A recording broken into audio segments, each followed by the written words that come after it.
What's happening, people? Welcome back to my YouTube channel. Hope you're keeping well. If you're new, please like and subscribe. So it's Frankfurt versus Tottenham.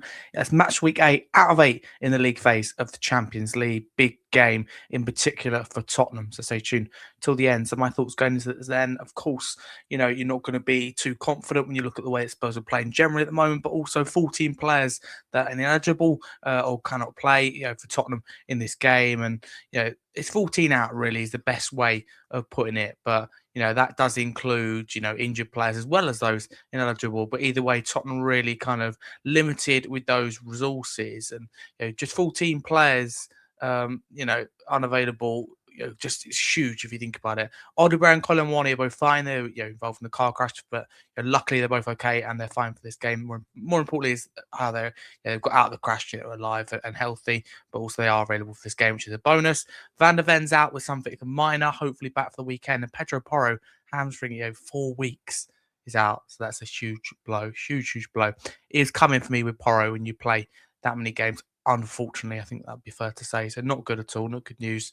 So yeah, that's kind of the update on that. So yeah, not good news at all, and meaning that now without Pedro Porro and Mickey van der Ven on top of all those ineligible players, and when I talk about ineligible players, I'm talking about, of course, new signings in Sousa, as well as Gallagher, Dragusin, Tell. All these players are not able to play in the Champions League, ineligible, aren't in the squad. Basuma is another one as well, who, I think he was fit, would be starting. Made no mistake about it. So Frankfurt, it was worth noting before we get into what my lineup will be and what I think the predicted lineup will be. Frankfurt are not in very good form. They're having a poor season.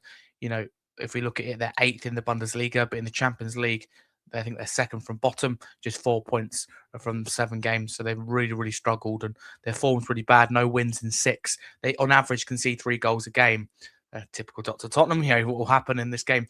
But having said that, I was just going to say that we're really good at home in Europe. It's away from home, and we've been awful. We've been one of the worst in Champions League for away form, one of the best in home form. The complete opposite, of course, in the league. So I'm not too confident going into this one. But make no mistake about it, it's a huge game. This will be my lineup with what we've got down to the bare bones. So Vicario in goal, Spence at right back, Doggy at left back, Romero and Dancer as the centre backs. And this is interesting, so I'll read it out first. Odegaard, kind of that right, kind of wing. Xavi left wing, Gray and Pat Ratasar and Slanky and Scarlett as a front two. So we'll go with the 4-4-2. Frankfurt typically play with a back 3 and only go with 2 central midfielders, so we wouldn't necessarily need 3. I concluded. Porro being out makes it difficult. Wani for me has shown a lack of effort, of course, involved in the car crash as well. So, don't know how he'd be mentally. Of course, Odegaard as well involved. I believe he's a car behind Wani, was definitely the one involved. But Wani, if he's shown a lack of effort, I would personally terminate his loan. That's where I'm at the minute.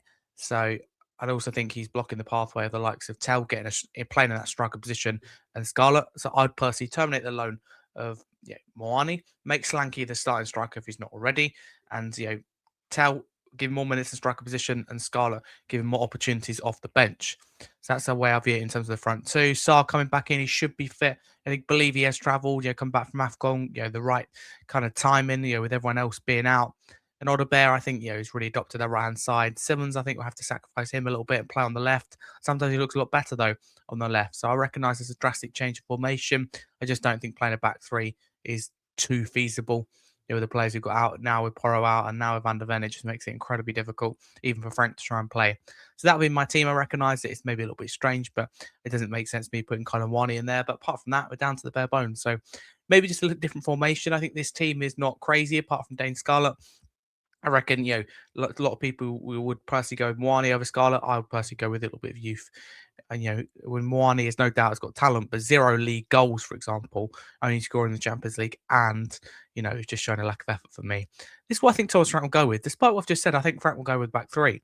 Hear me out. I think Frank will go Vicario in goal, Dancer, Romero and a Doggy as a centre backs. I think he's crazy, by the way. I think he'll go with Spence as kind of that right wing back. Xavi is kind of that forward left wing back. Gray and Sarr in midfield, then Odegaard, Slanky and Colin Wani. Listen, I think Frank's got to a point where something is not working and his job's at risk. He's got to try something. I think he'll play a Doggy. I can just see him as that kind of overlapping third centre back. Simmons, I think, works best dropping back and dictating. So that's my thinking. I think Spence would be the deeper, but I think both Xavi and Spence, if they played in that role, would be very high. It'd be quite an attacking formation with Sarr, yes, but mainly Gray sitting.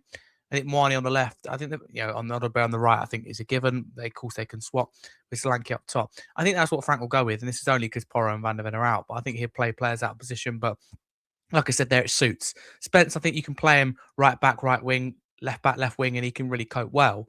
That's the confident thing. Shame we don't have Porro because he can step in midfield. He can play right wing and right back as well. So really down to the bare bones, looking to play players out of position. A doggy is that kind of centre back. He's, for me, I see a doggy as more of a yes offensive fullback, but maybe not quite as offensive as Spence, what we've seen in recent weeks. Simmons, I know it doesn't look good for him playing, but people will be like, I'm sure you'll be all looking at this, guys, and responding in the comments, go, what, Harry? Do you think Frank will actually, it's not what I'll do, but you think Frank will play him left wing back? Yeah, but I think he'd mainly be forward, and I think it'd be interchanging with Colin Warney. That's what I think Thomas Frank would do. Crazy, I know, call me crazy. So, score prediction, I pride myself in honesty, but I try and be positive as well.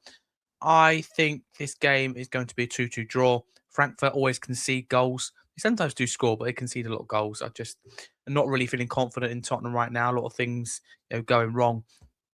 Just don't think we're in a great place, really. I think the club's, allowing themselves to rot, really, and be at risk of, for example, relegation in the Premier League. I don't think they're doing enough. I've not been impressed with this window. I think we're down to the bare bones through injuries, ineligible players, and they just had to act in this window. Have done very, very little to do so. So, yeah, I'm going with 2-2. Of course, need to win to avoid playing 2 extra games. We play 2 extra games, it means more injuries or ultimately, less points, for example, in the Premier League. So, more games will affect our Premier League campaign. And that's key at the stage we're at right now. We're only really competing in the Champions League because the Premier League are really struggling in, but both are really important, for the future of this club. But there you go. It's my score prediction. That'll be my lineup. That's my thoughts going into the game, and also what I think Thomas Frank will go with. Get involved in the comments below how you feel as a Spurs fan, Frankfurt fan, or neutral going into this game. Lastly, if you're new, please subscribe and a massive comment. You Spurs.